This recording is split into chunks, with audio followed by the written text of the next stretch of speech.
Olá, meus queridos, minhas queridas, muito boa noite, a paz do Senhor, sejam todos muito bem-vindos nesta quinta-feira, dia 15 de abril, para nós conversarmos um pouquinho sobre 1 Coríntios capítulo 10, do versículo 23 ao capítulo 11, versículo 1. Farei a leitura dos versículos na medida da exposição dos mesmos, ok? Queridos, este é o último trecho da carta de Paulo aos 1 Coríntios, quando ele inicia no capítulo 8, versículo 1, e a gente já viu isso antes, que trata mais objetivamente sobre a liberdade das coisas morais e comportamentais, em particular, de comer carne sacrificada a ídolos. De início, Paulo já se posiciona para os fatos da seguinte maneira, versículo 23. Todas as coisas são lícitas, nem todas convêm. Todas são listas, nem todas edificam. Pergunta: quantas coisas são lícitas? Resposta de Paulo: todas. Mas ele faz duas observações importantes aqui. A primeira é que não convém. Nem todas, porque são lícitas, convém. A segunda é, nem porque são lícitas, edificam. Ou seja, nem porque são lícitas, é conveniente, ou são convenientes. Nem porque são lícitas, de acordo com o texto original, no grego, ajudam, beneficiam, são proveitosas, são úteis, são vantajosas. Então, no contexto cristão, a edificação indica aquilo que beneficia o indivíduo na sua alma, no seu progresso, na vida relacional com o Senhor até a volta de Jesus, na sua transformação segundo a imagem de Cristo. Então, eu posso fazer todas as coisas? Eu posso, mas espera aí. Isso que eu posso fazer, que é lícito, contribui de alguma maneira para o bem da igreja? Se contribui, eu posso fazer. Se não contribui, mesmo que eu possa fazer, não é conveniente fazer. Simples assim. Paulo coloca uma coisa muito interessante no versículo 24, que deve ser a regra para a gente medir se é ou não lícito, ou se convém ou não. Olha o versículo 24. Ninguém busca o seu próprio proveito, e sim o interesse do outro, ou o que é do outro. No sentido de, peraí, você pode fazer? Pode. Mas o que disso, ou nisso, ou em que isso, vai colaborar com a vida do outro? Em nada. Não, então, mesmo sendo lícito, eu não vou fazer. Mesmo eu podendo, não devo. Essa é a regra. Olha os versículos 24, 25, 26 e 27. Comei de tudo o que se vende no mercado, sem nada perguntardes por motivo de consciência. Por quê?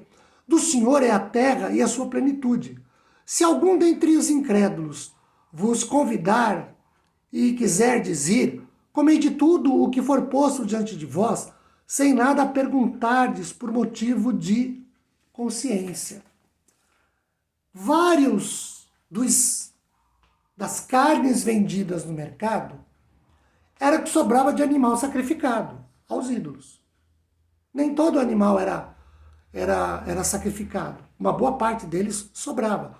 Essa parte que sobrava, ela era colocada no mercado para ser vendida. Então, eu sou um incrédulo, vou lá e compro, eu compro.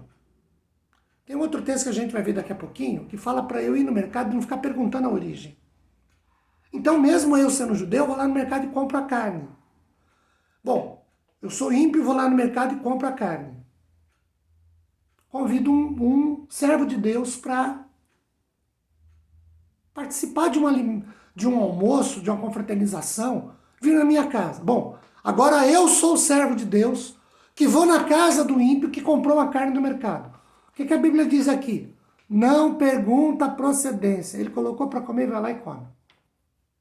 Por causa da consciência.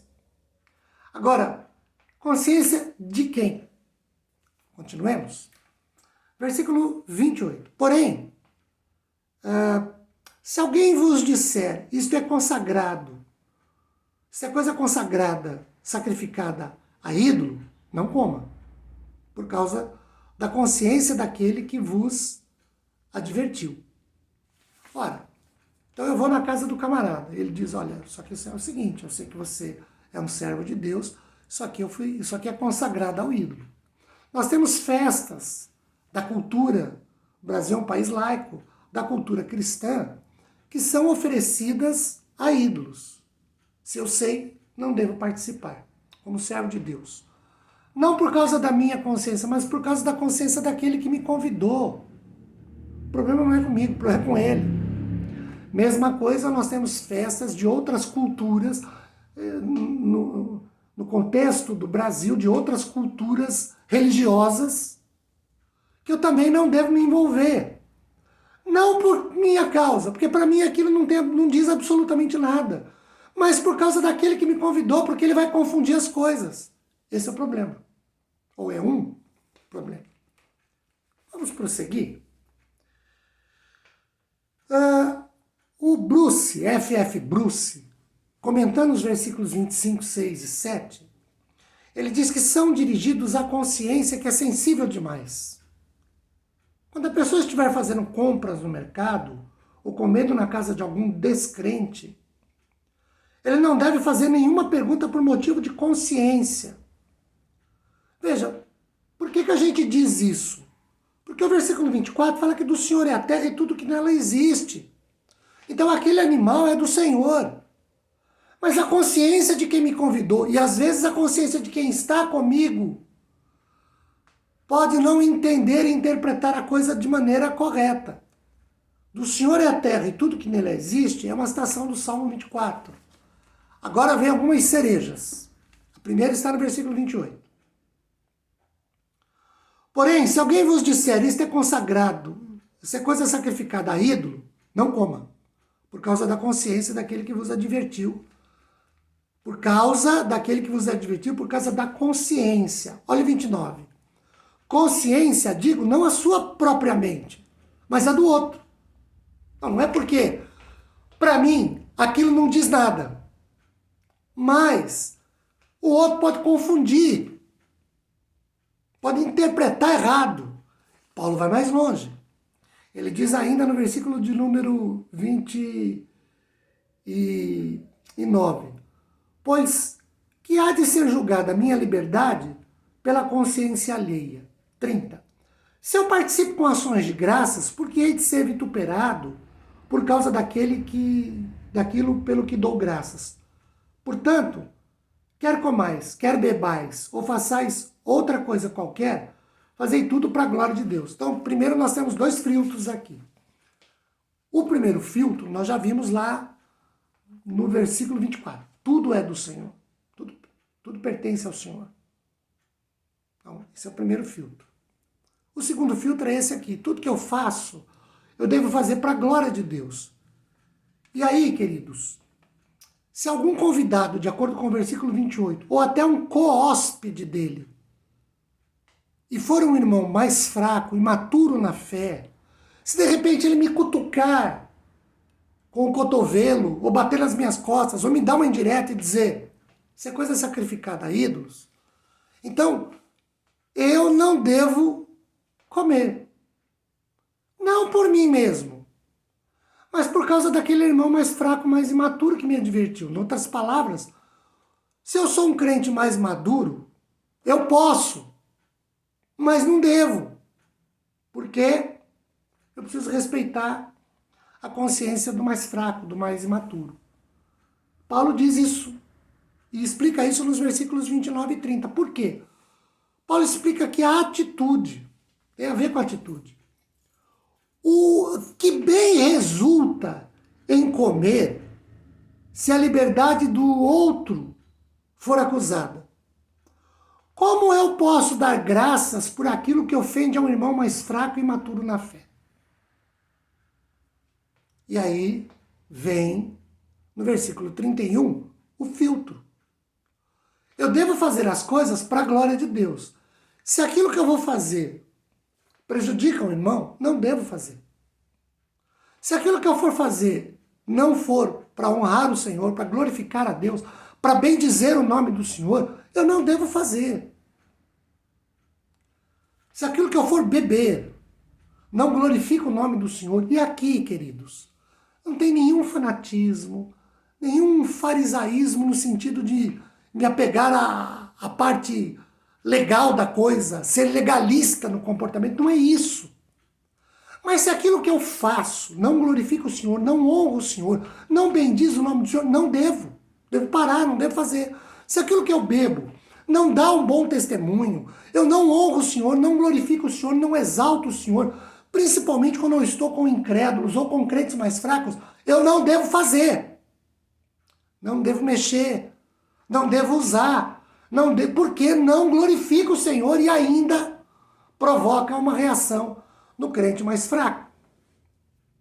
Nos versículos 32 e 33, Paulo trata aqui de 3 grupos que não se deve escandalizar, ainda que para isso a minha própria liberdade seja colocada em jogo. O primeiro grupo é dos judeus, que são os legalistas, aqueles que se apegam ao pé da letra da lei.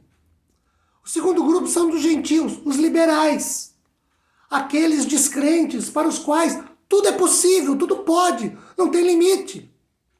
O terceiro grupo é a igreja do Senhor. O ser agradável aí não significa bajular, mas fazer aquilo que é para interesse dos homens, em termos de sua compreensão e empatia para com as necessidades dos outros, com o consequente abrir mão dos meus próprios direitos e privilégios. E aí o terceiro filtro, que é ser imitador de Cristo. Porque Cristo, queridos, ele não foi além. E a ideia é essa. Eu posso? Posso. Mas se eu fizer, vai prejudicar o meu irmão que está comigo, meu irmão mais fraco na fé, né? Meu irmão mais imaturo. Então eu não devo fazer, porque Cristo sempre respeitou o limite dos outros. Ele nunca avançou. Queridos, esse é o princípio. Posso? Posso. Mas convém? Eu devo. Isso ajuda em quê? Colabora em quê? Contribui em quê? Para o crescimento da igreja, para a maturidade da fé das pessoas, para a honra de Deus, para a glória de Deus. Em nada. Então não faço. Ainda que eu possa, ainda que seja legítimo, não devo fazer. Que a bênção da paz do Senhor esteja sobre os nossos corações, seu consolo e conforto espirituais se derramem abundantemente sobre nossas vidas. Amém, queridos.